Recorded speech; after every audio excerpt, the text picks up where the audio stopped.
ತಪಸ್ಸಿಗೆ ವಿಘ್ನ ತಂದವರು ಬೇರೆ ಯಾರು ಅಲ್ಲ, ನಿದ್ದೆ ಸುದ್ದಿಯಾಗಿರುವಂತಹ ಮಾನಲಿ ತಪಸ್ಸು ಮಾಡ್ತಿದ್ದಾಳೆ. ಯಾವುದಕ್ಕಾಗಿ? ಲೋಕ ಒಳಿತಗ, ಲೋಕ ಕಲ್ಯಾಣಕ್ಕ ಅಲ್ವೇ ಅಲ್ಲ, ಲೋಕವನ್ನೇ ಹಾಳುವುದಕ್ಕಾಗಿ ಬಲಿಷ್ಠನಾಗಿರುವಂತಹ ಮಗನನ್ನು ಪಡೆದು ದಾನವ ಕುಲ ಉದ್ಧಾರ ಆಗುವುದಕ್ಕಾಗಿ ತಪಸ್ಸು ಮಾಡ್ತಾ ಇದ್ದಾಳೆ. ದಾನ ಕುಲ ಉದ್ಧಾರ ಅಲ್ಲ, ದಾನವ ಕುಲ ಮಾಡಬೇಕು.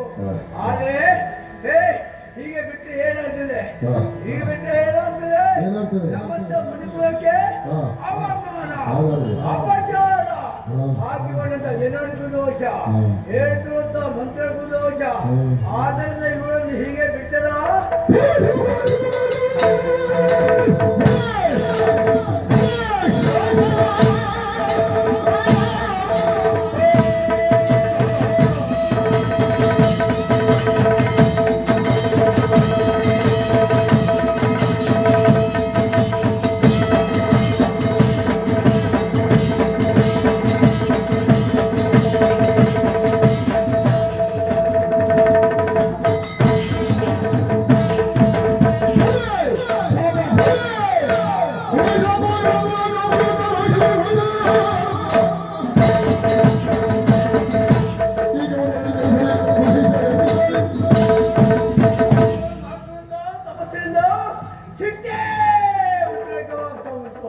ಯಾವ ರೂಪ ತಾಳಿದ್ದಾಳೆ?